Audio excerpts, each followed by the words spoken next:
मैं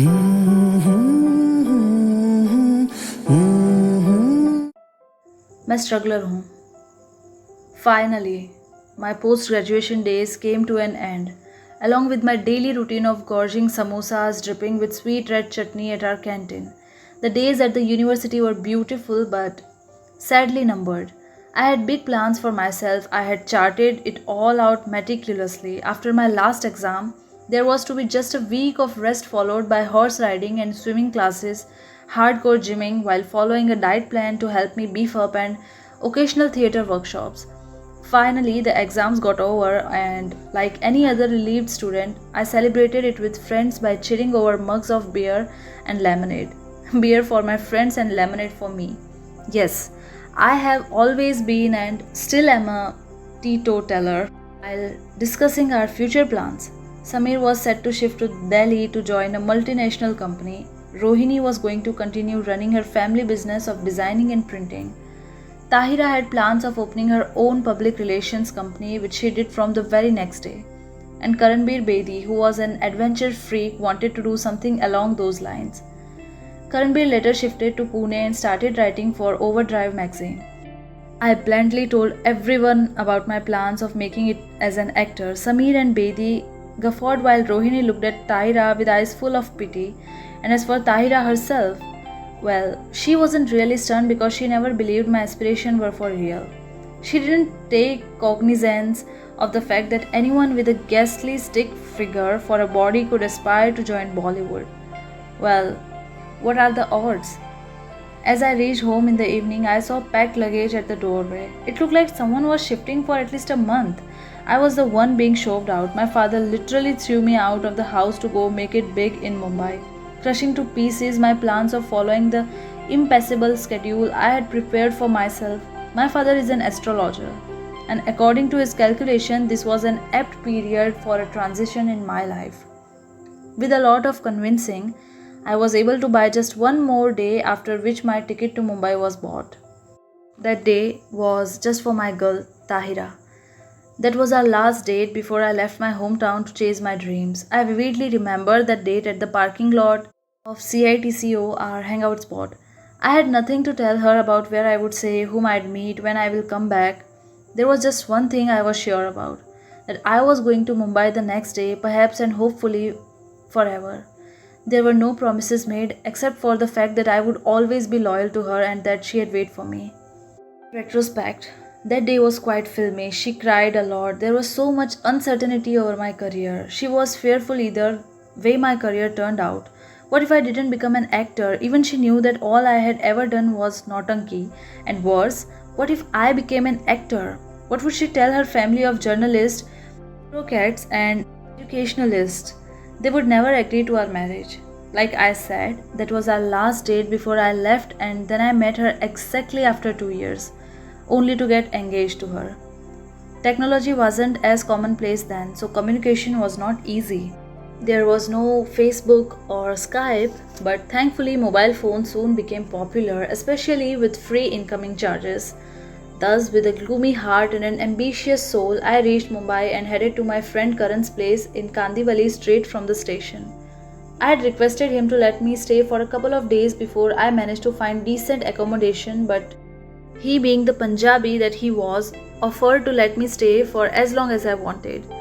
When I reached his place, the door was opened by a girl I knew from Chandigarh, his girlfriend Smita. I was very happy for them when I saw that they had each other's support in a place like Mumbai.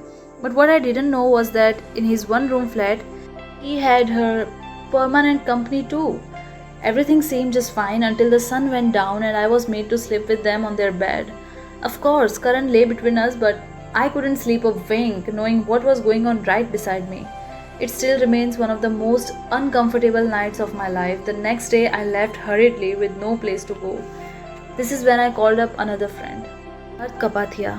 He was pursuing MBBS from KEM Hospital, Lower Parel, and he snuck me into his hostel by making me wear a lab coat all day long. And it ended up being a lot of fun. All the doctors became my friends, and I became the clown of the hostel. I had always wanted to experience hostel life and got the chance to do so soon after reaching Mumbai, the city where dreams are realized. I remember all the boys at the hostel sleeping in just their underwear and three boys having to share one room. Satya's roommate had a problem with me staying there, but my dog buddy fought with him and I stayed on for a whole month. The campus had a hostel mess and a gym that no one went to. Doctors never get the time for such activities, but I was a permanent fixture there. The coach loved me and I was his favorite student, not that he had much of a choice as I was his only student. It was an old school Maharashtrian gym where one had to take off their shoes outside. Also, we had to first bow and pay reverence to Lord Hanuman before starting the resume. It was sort of like a mandir, a body temple, to employ a fancier term, with incense, sticks, and idol worshipping. But I loved every bit of my life at KEM. Every day was an adventure. The fear of getting caught, the lab rounds, fooling around and entertaining, intelligentsia, the memories of those days still make me smile. My friends were and still are mostly small towners, perhaps because deep down I still am one too. But let me correct myself here. My friends have always been small towny characters. I remember Dr. Jha from Banaras Hindu University, a humble guy. My association with him was revolved around this one question he asked me almost repeatedly every day. He could never fathom why I came in Jahaz to Mumbai. If there was an emergency, he could still justify the airplane in his mind, but no urgency meant no airplane journeys, and that was that for him. आप जहाज से आए? Is what he kept asking me. Contrary to their stereotypical boring image, the doctors at KEM were super fun. I remember the time when we went to watch Hrithik Roshan's movie Lakshya at a single screen theatre. The doctors were so excited while watching the movie. In fact, one of them, Dr. Raju Singh, kept saying, "Yes, yes, come on," with so much earnestness that instead of cringing, I backed him up. We used to play cricket on the tennis courts in campus. One of the doctors, whose name I have forgotten now, had a crush on the most beautiful girl on campus. To help him impress her, he was made to face easy bowling that helped him hit sixes each time she crossed us. I don't know if he ended up with that girl though. Favorite hangout spot was this bar cum restaurant called Madeira, a name that's pretty self-explanatory, where all the doctors would go to drink at night. It was located right outside the MTV office and was a hot spot for those guys to hang out as well. Who knew that MTV would be my future office? Then one day I called Raghu, the only link I had in the city, through roadies. I was really interested in VJing, which was just another chance to be on screen. Life had taught me over time to respect each stage of my career and to give up on assumptions. Obviously, I wasn't ready for the screen, so Raghu gave me his friend Nirupam's number for RJing. But before this, he also gave me a television director's contact number. In those days, I carried my portfolio around 50 envelopes with 50 profiles that Samir Bains, my friend from university, had designed for me. Those were the days of hard copies, but no one took me seriously, perhaps because I never looked or behaved like an actor. I went to Riddhi Siddhi Apartments, a name I found slightly weird, which is why I still remember it, to meet the director and show him my portfolio. But I guess it was only Raghu who had been taking me seriously, and that too only now after roadies had ended. During the show, I had told him that I wanted to be an actor, and he had said, "तू क्यों अपनी जिंदगी बर्बाद करना चाहता है?" Then immediately after roadies was done, I gave audition at Channel V to become a VJ. Anirban Bhattacharya, the then EP executive producer at Channel V, told me, and I remember his exact words, "Ek aur ghar barbad." So, like I said, no one took me seriously, but the second time I came to Mumbai after my post-graduation, Raghu acknowledged me and said, "Now you are ready." Perhaps the 2 years did help me evolve. This is when Raghu gave the director's number, but of course, that didn't work out. I then called Nirupam, who was the national programming head of Big FM. On my way to the Big FM office to give my radio interview, I met another man who had come for the interview and was an actor from the National School of Drama. He told me he was going for a Balaji Telefilms audition post the interview. I asked if I could come along too. He refused point blank, saying that only those who had received a call from them were allowed to audition. He then sat in an auto and zipped away. I decided that I could either sulk or do something about it, and I did. I hailed another auto and told him to follow the auto in front of us. We reached Balaji. I gave the audition, and guess what? I was selected and he wasn't. Pretty filmy, but then that's Mumbai for you. Anything can happen here. Later, I got a call from Balaji, but this was after I had been selected by Big FM and was training to become an RJ at MICA Ahmedabad. I think I was selected for the role that eventually went to Pulkit Samrat in the epic soap opera Kyunki Saas Bhi Kabhi Bahu Thi. I had to make a decision. It was a choice between becoming a known face on television or just a voice on a radio station. No doubt the former was extremely luring, but I was really enjoying the stint at MICA, and perhaps the 2 years of extra wisdom I had gained during my masters had taught me the virtue of patience and helped me understand my shortcomings. I knew I was still an amateur for television. Note to self: outgrow and prove your mettle for one medium before jumping onto other. This way, not only will you gain experience but also earn the respect to the other medium, and materialistically speaking, definitely earn yourself a higher package later on. This was the first time when FM had just stepped into the Indian market and was booming everywhere. My dad always told me that no job was big or small. It was better to earn your living than be dependent someone else's. So since TV wasn't happening, the Balaji offer coincided with the radio offer which I had already taken up, and films were a distant, blurry dream. I was ready to do anything. I convinced myself to give my best to whatever came my way. This is also when my above mentioned self-note got further cemented in my head. I knew I just couldn't sit around in Mumbai's Aram Nagar, the hub for struggling actors, giving auditions every day. That couldn't be my job profile. Of course, having something in hand and then going for auditions made more sense. I still marvel at the young boys and girls that flood the audition gates of Aram Nagar every day, and that's their job. From 10 in the morning to 6 in the evening, sometimes even longer. That's what they do, perhaps living off either their savings or the money their folks keep sending them every month.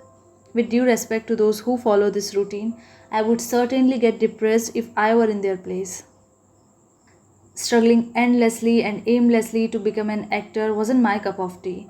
I made up my mind to test myself and earn respect in my own eyes by proving my talent in the other mediums till the time people started considering me worthy enough for the medium I had always aspired for. I got a lot of flack for auditioning for radio and ultimately going to MICA for training. People told me that I was wasting my golden years. This was the time to focus solely on auditions. They said that my acting would improve this way. Really? Somehow this theory didn't work for me. If at all I was deemed fit for movies, I would have been considered at least once in the 20 odd auditions that I had given. So either I was not mean for it or I wasn't completely ready for it. Since I was not willing to go with the former reason, I convinced myself that it was the latter. Moreover, I needed time to prepare. So I thought I might as well channelize those energies, those that I saved for auditions, into something that would help me evolve, become more talented, and give me exposure. This reinforced code 2 for me, which is to be pragmatic along with being emotionally idealistic, and I chose to work in a field, radio jockeying, close to my aspired area of interest. I knew I could only gain and grow from here, which I did in abundance. The reason I could prepare my own links innovatively at MTV, host events and interview celebrities on TV without shaky knees was because I had done all this way too many times. In fact, almost every single day in of my 2 years in radio. Anyway, even with radio, it was not as if the world was waiting for me with open arms. The ball wasn't in my court, and I knew the privilege of being an RJ wasn't exactly a choice I would get to make. I had cleared the auditions at Mumbai, and now the training at MICA would either seal my fate as an RJ or it would send me back to I don't know where I would have gone. This was precisely the reason why I put my 100% into this as well. Though being an RJ was never my dream, yet I knew that I had to be good. Not just good, but par excellence, so that people from the industry would be forced to sit up and take notice of a humble artist called Ayushmann. The training cum workshop at MICA decided whether or not we would get jobs at the end of 2-month program. If we were selected, then according to our performance, we would be placed in A, B, C or D tier cities. The cities were graded according to how big or small the station would be. The first station was to be set up in Delhi, followed by Mumbai, and so on. According to my last count, the channel had roughly 62 stations across the country. It was a mighty big company to be a part of. Again, like with pop stars and roadies, I didn't stress too much over devising any strategy or putting up a facade that would appease the teachers at MICA. I just did what I liked, and I made sure I not just liked but loved and worshipped my work. There wasn't a single day when I was complacent. Each day I prepared, I learned, and I delivered. Every day at MICA, we had to prepare links according to the topics that were given to us. Essentially, links mean the crap. According to listeners, that an RJ speaks on radio, for which they prepare for hours together. What helped me come up with decent links each day was my childhood habit of completing my homework as soon as I came back from my school. Of my routine of playing, eating, and sleeping followed thereafter. And that's precisely what I did at MICA too. After a tiresome day at training, instead of retiring back to bed like some or hanging out at the canteen like others, I went straight to the library to prepare links for the next day. I would practice these links at least 5 times out loud in my room to get the enunciation right. Once my roommate, Pankaj Bhai, was away, the beautiful green campus was a perfect creative zone for me. There was one interesting feature of this campus, Roxy. He was the principal's pet dog who had this invincible air about him, along with a license to enter any classroom in the middle of any lecture and sit beside any student. He would inevitably be roaming around in some classroom or the other instead of wandering outside. Since the rooms were air conditioned, I found this fascinating at first, amusing after a bit, and routine by the end of it. Then there was this Chota canteen that was open 24/7 and had the most amazing Maggie. Most of the trainees used to spend most of their nights at this canteen, wake up in the morning, quickly jot down some loosey links, and then sleep during the sessions. I, on the other hand, was very disciplined. Even if I to the extent of being boringly so, I completed my 6 hours of sleep every day, and come what may, the lights in my room would go off by 11 pm. Our classrooms were like huge amphitheaters, and we had the best trainers coming in to train us from across the globe. Programming and creative heads flew in from Kiss FM, US, and Capital Radio, UK, to conduct intense workshops with us. Amongst the popular Indian host, Gaurav Kapoor was our trainer too. Among my batchmates, I got along best with Pankaj Sharma, who was also my roommate. He was from Shimla and a struggling actor in Mumbai. We bonded really well and stayed in Silver Oaks, the newest hotel in MICA. We were the clowns, the entertainers of our batch. We put up mock, impromptu fashion shows in the hostel corridors. The hostels were co-ed, so Pankaj Bhai used to act like a stud and was perpetually surrounded by girls. The fashion show would be conducted to the song Bada Samjhaya Tenu, a Punjabi song that he plays on air till date, dedicating it to me each time. Pankaj is a popular RJ in Chandigarh today. In fact, I would like to take the liberty to crown him the number 1 RJ in Chandigarh. There is this interesting episode about this girl, I have forgotten her name now, who was always planning to run away with her boyfriend, who was in Ahmedabad. She was studying in MICA and her parents were settled abroad, but I got to know later that she cancelled her plan to elope after seeing me. Yes, girls took a fancy to me too, and apparently this one had a huge crush on me. Ironically, I got to know this from Shruti, another student at MICA, when she was helping me buy a suit for Tahira at the local mall. Then there was Shalu Didi, who was extremely sweet. Shalu Didi, as I fondly call her, took care of me like a mother. I was down with viral fever. She too could have caught it from me, and that could have adversely affected her links, was equally proportionate to losing her job. But no sir, she didn't fret. She took care of me day in and day out, till the time I was up and about. I will never forget her kindness. In fact, she used to, in an age-old adorable fashion, take nazar of me. She had a typical South Indian way of doing it. My batchmates were extremely talented, and some of were tough competitions too. Siddhant Sagar from Delhi was naturally talented, but not necessarily a hard worker.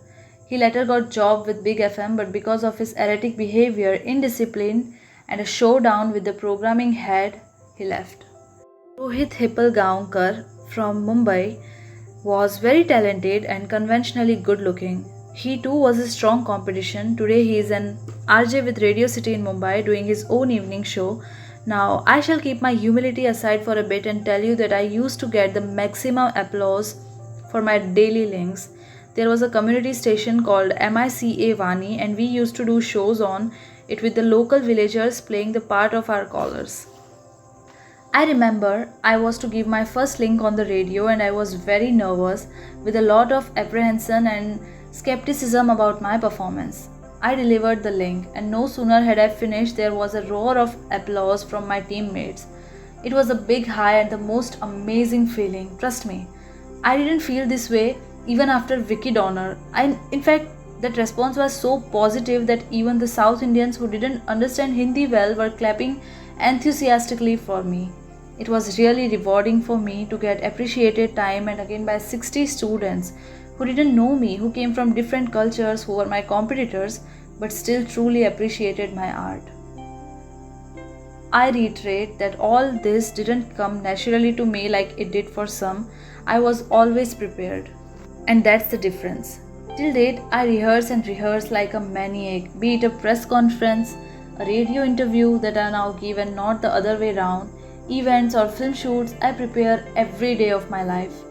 Tahira and Rani, my manager, are two people who know of this eccentric side to me. I have no qualms in accepting that I am a hard-working, prepared actor. And by doing this knowingly or unknowingly, I was and still am following the first code. By now, the days of grueling training sessions were coming to an end, which means serious business, getting jobs in the real world. Lenz, an ex-Air Force officer, was the HR head at Big FM.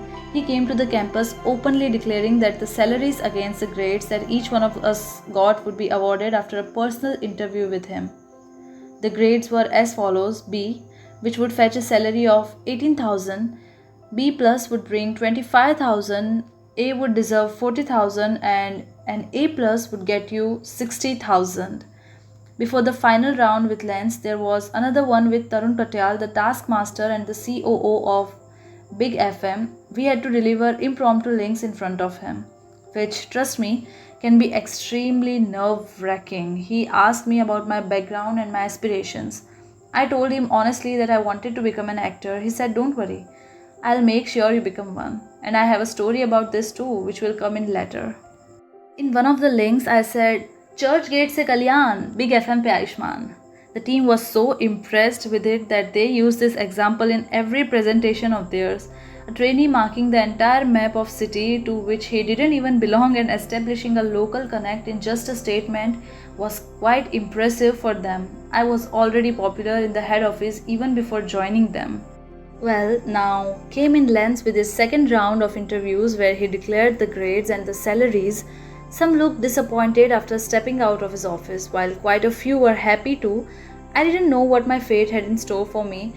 I went inside and Lenz looked up and asked me in typical reality show style, "What do you think your grade will be?" I said A plus, and he raised his eyebrows, clearly taken aback. Was he shocked at my audacity, or was it disbelief? Anyway, he gave me an envelope and asked me to open it.